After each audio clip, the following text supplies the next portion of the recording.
Today we're doing the TEAS standard trademark application on the word mark, so the name of the mobile application. So this would be post-release. So we're going to show you guys how to do a Section 1A application from start to finish.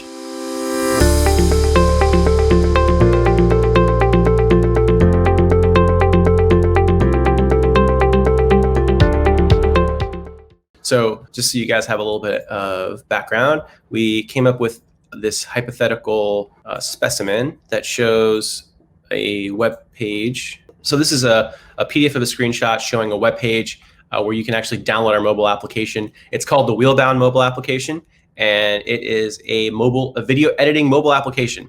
So let's see how we can go about trying to post-release, how we can go about actually trademarking the name. The first step is to go to tsdr.uspto.gov, and then you want to click on File Online on the left. So I'm going to go ahead and click Initial Application Forms, and then I'm going to select Start Your Application in TEAS. Now, one thing I want to point out is I'm already logged into my uspto.gov account, and so it takes me directly to the application page. If you are not yet logged into your uspto.gov account and you're following along on this video, you're not going to get directly to this page. It's going to take you to a page, a login screen where you can actually log into your uspto.gov account. Now, keep in mind, it's really easy to create a uspto.gov account. If you don't have one, it'll only take you a few minutes. So if you guys are trying to follow along, just pause the tape and go ahead and create a uspto.gov account. Now, once you get to this point right here, what you're going to want to do is you're going to want to select a TEAS standard application. And we're going to do it from the perspective of the company. So this is as if you were doing it for your own company. Now, one thing I want to point out, as I've said in previous episodes, the TEAS Plus is $50 cheaper. However, you're limited in the description of goods and services. So you have to use the canned descriptions of goods and services. Now, the TEAS Plus does give you some latitude. For example, there are opportunities where you can input your own text. But generally, I recommend just pay the extra $50 and don't worry about being limited in any way by the constraints of the TEAS Plus application. So I'm going to do the TEAS standard today and tomorrow. And actually, sorry, not tomorrow, but in a future episode, we'll show you guys how to do the TEAS standard for your logo. But today we're going to do the TEAS standard for just the word mark, for the word. So I'm going to go ahead and click continue.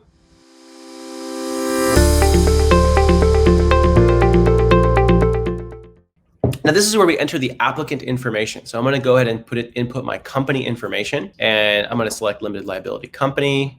And I'm going to go ahead and indicate what state it was registered in. So this is a requirement. You have to indicate the state where your company is organized. And then you have to input your address. Now here, I'm going to go ahead and input our address of our company, which happens to be a co-working space. But one thing I want to stress is that everything in this application is eventually going to be public. So keep that in mind when you guys are doing this on your own. You want to make sure that you guys are aware of that, because if some of you guys might be public figures, you actually might be using your residence as your physical business address. Just be careful, because this is all eventually going to become public. So keep that in mind. Now, if you are using your personal address, what you might want to do is you might want to consider unchecking this box and inputting your address here. This will allow you to use a PO box up top. And so if you do that, then you can put your home address here, and the trademark office is going to keep this private. So they're not going to publish this. Now, again, it's not an issue in this particular case, but I wanted to point that out. Remember, everything in the application is going to be public, so just keep that in mind. Now, I'm going to omit my phone number and fax number and website address. Actually, I'm going to throw my website address to show for our company. But one thing I want to point out is that, again, you might consider leaving out the phone numbers just to keep numbers out of the public record. Now, when you click continue, you're going to get a warning. It's going to say, hey, you didn't input your phone number. But again, that's not an issue because they have our email addresses. As you guys saw back here, I input our email address, and this is really the address that they're going to use to correspond with us. And that's what they describe here. So I'm going to go ahead and click continue, and then I'm going to say, okay, it's okay that I didn't input my phone number.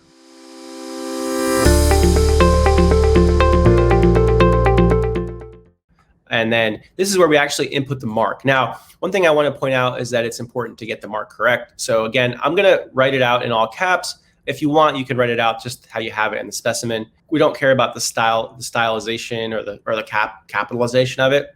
So if you input it just all caps, that'll be fine. I'm going to go ahead and do it just as it shows up in the actual specimen. So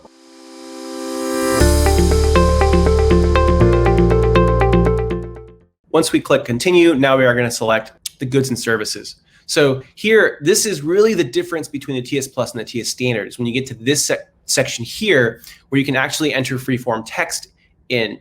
This is unusual because the TEAS Plus application, while saving you $50, doesn't let you do this. So we think that's a good advantage, and it's a good reason to pay the extra $50. So I'm going to go under class 9. Now, one thing I want to stress is that there's generally 2 classes that would pertain to a mobile application. Generally, class 9 is what most of you are going to be using because mobile applications are downloaded onto the phone, and so that puts them in class 9. Class 9 covers downloaded software, so software that's downloaded onto your device. Now, the reason why I want to bring this up is because some of you guys might also have SaaS products, so software as a service. And those SaaS products may not be downloaded. So you might access them through a website, through a desktop website, right? Where it's not actually downloaded to the mobile app, to your phone as a mobile app. Now, the reason why I bring that up is because your service might actually qualify as both being a SaaS service under class 42 and also being a mobile application under class 9. So in that particular case, you'd want to actually file under both classes. So the software as a service side would be under class 42, and the mobile application would be under class 9. So just keep that in mind. Now, I'm going to bring this back up.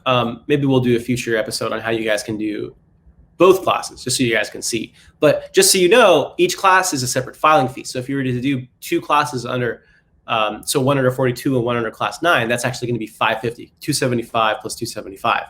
So I'm going to go ahead and input what our mobile application is going to be used for. So it's a mobile application, downloadable mobile applications that provide video editing functionality. And I'm going to go ahead and select the filing basis. Now, remember, there's 2 general filing bases. There's Section 1A and Section 1B. Section 1B is an intent to use trademark application, which means we haven't yet started using our mark in commerce. So we would do a Section 1B application if we hadn't yet released our mobile application to the marketplace. Now, in this particular hypothetical, remember, we've already released it to the marketplace. It's already downloadable. And so we're going to go ahead and select Section 1A. That means that we're already using the mark in commerce. So we're already using the wheel-bound mark to provide our mobile application. So in order to do that, however, you have to do a few things. So you have to, first of all, attach a specimen. Now, specimen is proof that you're actually using the mark in commerce. So I'm going to go ahead and attach this PDF that I prepared. You can submit JPEGs or PDFs to the trademark application on your trademark application. So I'm going to go ahead and I'm going to submit our PDF here. Give me 1 second. I just need to select it. You guys can't see on this end here, but I'm basically finding it in my file system. Okay, I'm going to click attach. Now, once you click attach, you know it's been uploaded because it gives you this status update right here. So it says status update has been, so this file has been uploaded. And if you click on here, it'll actually show you how it actually looks on the trademark application side. So this is how the application actually looks. So I'm going to go ahead and click.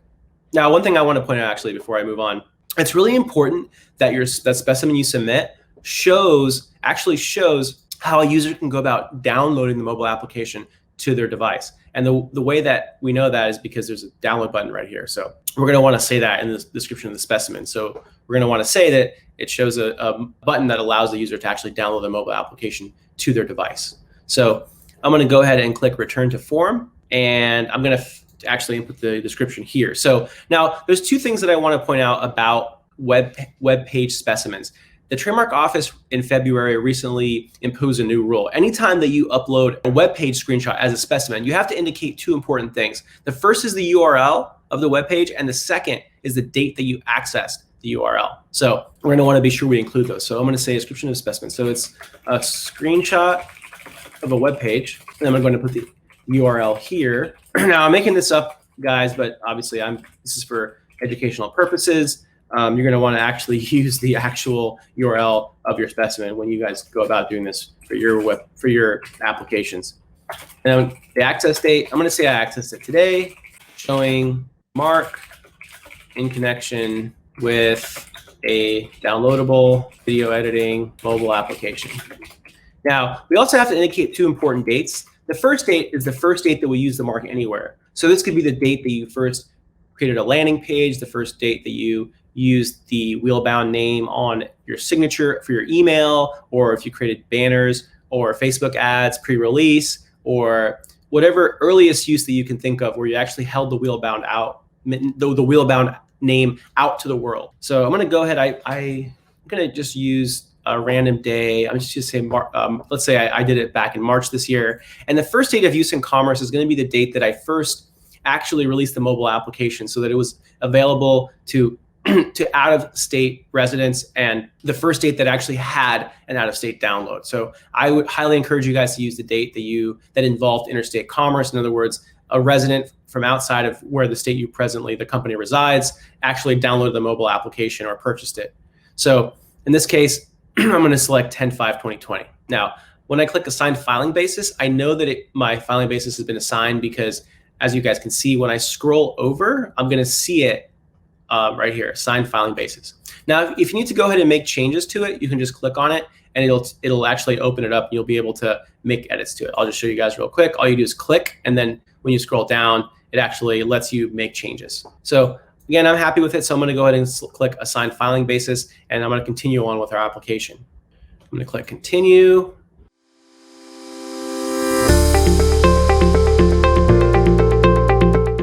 And this is the part where I input my correspondence information. So I'm going to create a docket number. Now, one thing I want to point out, if you guys have a lot of trademark applications, docket reference numbers are really, really good ways to keep track of your trademark applications, because just remembering serial numbers might be tricky. We have many trademarks that we manage and handle. And so docket and reference numbers are essential. That's the only way we can stay organized. So really, really important, really useful tool. And again, if you guys have other people on your team, you might consider adding them on the secondary email address list just so that they get courtesy copies. So in this case, I'm going to go ahead and add Victoria because I'm going to want her help. I know she's going to help me stay on track and not let any office action or notice from the trademark office slip through the cracks. So really, really key. Go ahead and use this as a tool. If you can enter up to 4 email addresses, just separate them by semicolons if you want to add more. So I'm going to go ahead and click Continue.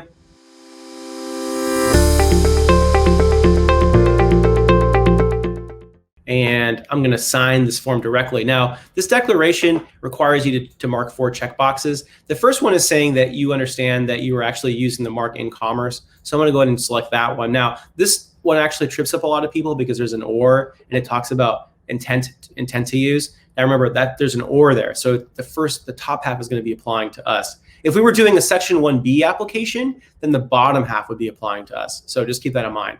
Now, this other information here, again, you should read this thoroughly if you guys are doing this on yourself. On your own for yourself. You're going to learn a lot. You're going to learn a lot about the trademark process. But I highly encourage you guys to read every single word just so that you understand what it is that you're attesting to. So once we select our filing basis, we're going to go down and read these other checkboxes here. This one is saying that we believe that we have a right to actually use the mark in commerce. In other words, there aren't other similar marks that might cause confusion in the marketplace if ours is also registered. So again, we know of no other similar marks that are used also in the mobile app video editing space. This checkbox is saying that there's factual support for everything that we say in the application.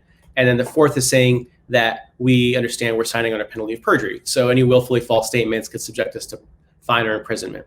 Now, to sign, all you do is you input your name within slashes. They make it super simple. Just / your name, close /. A lot of people ask us questions about this because they'll forget to add a slash, or they'll omit the last one, and then they'll click continue and they'll get an error.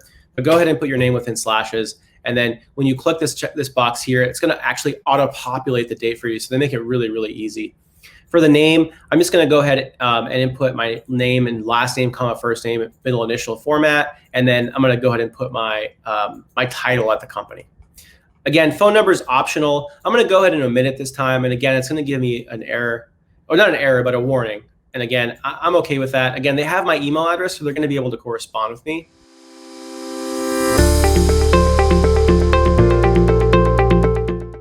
Now, this is the very final page where you can actually review your entire application prior to submission. So I'm going to go ahead and look at the input, make sure the application looks good. I see that all my information is here. Everything looks fine. And one thing I want to point out is that if you guys see any mistakes in this, it's really, really easy to go back and fix it. All you have to do is click on Go Back to Modify. You can actually step back through every part of the application and make any changes that you want. And the cool thing is that when you go forward, it actually saves all your information. So you're not going to lose anything. It's going to save it. So again, it's pretty cool. Highly encourage you guys to go ahead and go back. Feel free to go back and modify. It's a session, so it's going to store all the information. Now, one thing I want to say is that if you're not 100% sure about submitting today, that's okay, because you can save the form and it'll download what's called a .obj file. That .obj file you can then take and use to upload tomorrow, and it'll repopulate the entire session of your application. So it's a really, really nice way for you to, if you want to delay filing for a day, to take some time, review, make sure that you're actually happy with your description of the specimen, of the mark, whatever it may be. You can refine it and then come back, upload it, and then go ahead and make the changes and submit.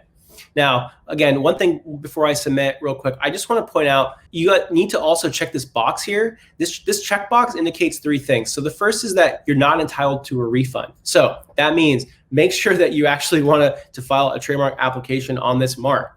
If you decide tomorrow that, hey, you know what, we don't actually want to file a trademark application on this word mark, too late. No refunds, you're out of luck. Or if you decide, hey, you know what, actually, we really want to change the name to Circle Bound or some other name, tough luck. You can't change the word mark after you submit. So keep that in mind. The second is just reminding you that you have no right to confidentiality. In other words, everything in this application is going to be public. The one exception is that domicile address box that I showed you at the very, very beginning of this episode. So just keep that in mind. And the third checkbox is reminding you that because everything in the application is confidential, unfortunately, there are a bunch of scam companies out there that will mine the trademark office database for new applications and then send scam notices to individuals, basically trying to scam them out of money they don't actually need to pay. Now, there's tons of examples. If you follow the link that's provided by the trademark office, you can see these various letters. They look very official. They look really real. But again, it's just a scam. If you get one of these letters, which unfortunately, if you're filing this yourself, you probably are going to get one of these letters.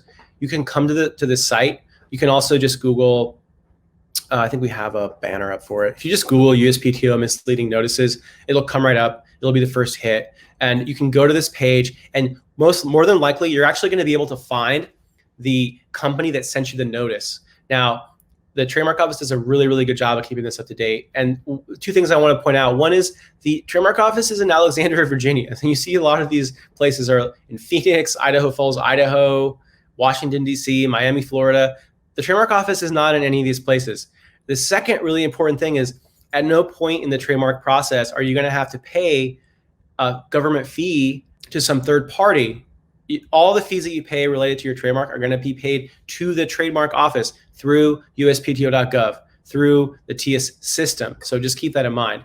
So, all right, so application looks good. We're going to go ahead and click submit. Again, you can review everything at the top. You can click input to review the application. You can click mark to see the actual mark that you're going to submit. I'll just show you guys real quick.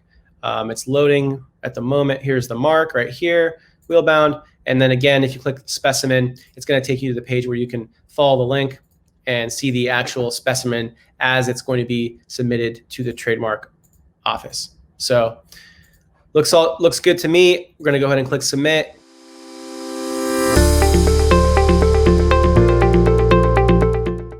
And it's going to then take us to the payment page. So when I click pay submit, I am prompted to input my credit card information or Visa. After I submit the payment, what's going to happen is I'm going to get an email with the actual filing receipt that has the filing date and the serial number. So this is it. I'm going to click credit card, fill out my credit card information here, and then click submit payment.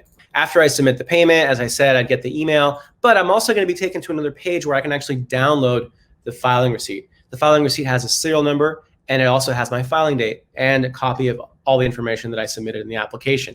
Now, the reason why I stress the serial number is because the serial number can be used to keep track of your application at any time during the filing process and also post-grant. So if you go to tsdr.uspto.gov, I'm going to show you guys just real quick and input the serial number right in here and click status, you'll actually be able to see the status of your application. So thank you so much.